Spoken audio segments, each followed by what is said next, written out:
আমার আফসোস লাগে, আমার দুঃখ লাগে, যেসব উলামায়ে কেরাম সামান্য সংসদের আসনের জন্য মির্জা ফখরুলদের সাথে আতাত করে ঐক্য করে, সেই সব আলেমদের প্রতি আমাদের ঘৃণা, আমাদের ঘৃণা, আমাদের ঘৃণা।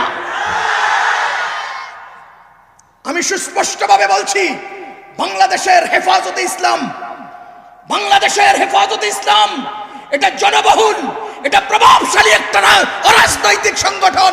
এই অরাজনৈতিক সংগঠন থেকে সমস্ত রাজনৈতিক পরিচয় ধারণকারী নেতাদেরকে আউট করেন, সরিয়ে দেন। হেফাজত নিয়ে টানা হেসরা আমরা সহ্য করতে পারি না। জমিয়তের নেতারে বানাইছেন হেফাজতের নেতা, সে টানে হেফাজতকে জমিয়তের দিকে। খেলাফতের নেতারে বানাইছেন হেফাজতের নেতা, সে টানে খেলাফতের দিকে। আরেকজনকে বানাইছেন আরেকটা নেতা, সে টানে তার দিকে। না, আমরা চাই না অরাজনৈতিক হেফাজত অরাজনৈতিক থাকবে। আওয়ামী লীগ ফ্যাসিস্ট হবে, হেফাজত আঘাত করবে।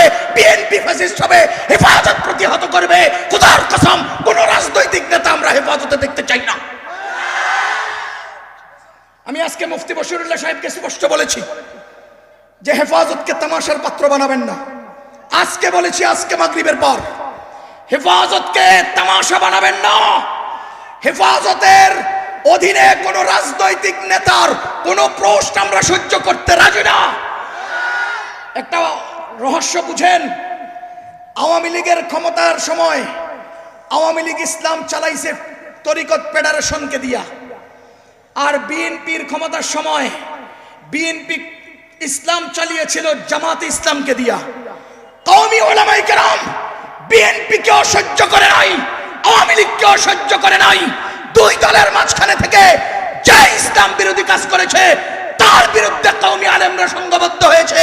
আজকে জামাত ইসলাম আলাদা হয়েছে, বিএনপি কওমির দালালদেরকে সাথে নিয়েছে। খোদার কসম করে বলছি, কোন কওমির কোন একজন আলেম কারো দালালি করবে আমরা সাধারণরা মানতে পারি না। হেফাজতকে রাজনৈতিক মুক্ত রাখেন। আমরা হেফাজতের ব্যানারে ক্ষমতাশীল স্বৈরাচারের বিরুদ্ধে সোচ্চারভাবে প্রতিহত করবই, করেই যাব। কারো দালালি আমরা সহ্য করব না। ও মুসলমান, ঐতিহাসিক এই মহাসম্মেলন থেকে আমরা হেফাজতের নেতৃস্থানীয় লোকদেরকে, মুরব্বীদেরকে বলছি, হেফাজতকে তামাশা বানাবেন না। আল্লামা আহমদ শফী সাহেবের অরাজনৈতিক এবং আধ্যাত্মিক চিন্তার উপরে প্রতিষ্ঠিত হেফাজত ইসলামকে নিজেদের স্বকীয়তা, নিজেদের শক্তি সামর্থ্য নিয়ে বাতিলের মোকাবেলে সংঘবদ্ধ খেদমত করার সুযোগ দেন। আপনারা রাজনৈতিক পরিচয় ধারণকারী ব্যক্তিদেরকে হেফাজতের নেতা বানাইছেন। কুল্লু হিজবিন বিমা লাদাইহিম ফারিহুন, প্রত্যেকে নিজের দিকে টানতে থাকে। ওয়ালিন্নাসি ফীমা ইয়াশাকুনা মাযাহিবু, প্রত্যেকে হেফাজতের নিজের মনে করে ব্যবহার করতে থাকে। আমার আজকের মিডিয়াগুলো হেফাজতকে রাজনৈতিক দল বলে পরিচয় দিতে চাচ্ছে। আমাদের কলিজা বিদীর্ণ হয়, আমাদের অন্তরে ব্যথা লাগে। হেফাজত অরাজনৈতিক থাকবে।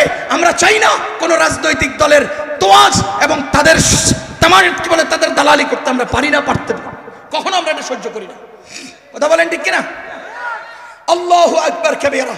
তাহলে একটা সাম্রাজ্য ধ্বংসের কয় কারণ বললাম? এক নাম্বার অহংকার, এই অহংকার নিয়ে কথা আরো ছিল এতটুকুন। দুই নাম্বার জুলুম। বলেন জুলুমের কোন মাত্রা কি ওরা বাকি রাখছে? আয়নাগর থেকে শুরু করে প্রতিটি ইঞ্চি ইঞ্চি জমিনে তারা জুলুম করেছে।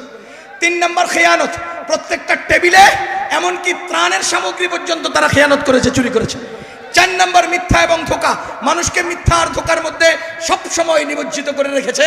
সব সময় মিথ্যা ওয়াদা, মিথ্যা কথা তারা বলে গেছে। সুতরাং এই চার কারণে সাম্রাজ্য ধ্বংস হয়।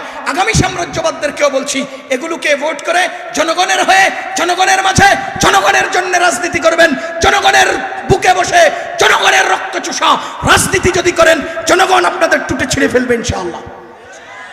জনগণের হয়ে, বলেন জনগণের হয়ে, জনগণের মাঝে, জনগণের জন্য রাজনীতি করেন। জনগণ বুকে আর মাথায় রাখবে। জনগণের বুকে বসে জনগণের রক্ত চোষা রাজনীতি করবেন, জনগণ চোখ উখড়ে ফেলবে। আল্লাহ আমাদেরকে কথাগুলো বুঝার তৌফিক দান করুন।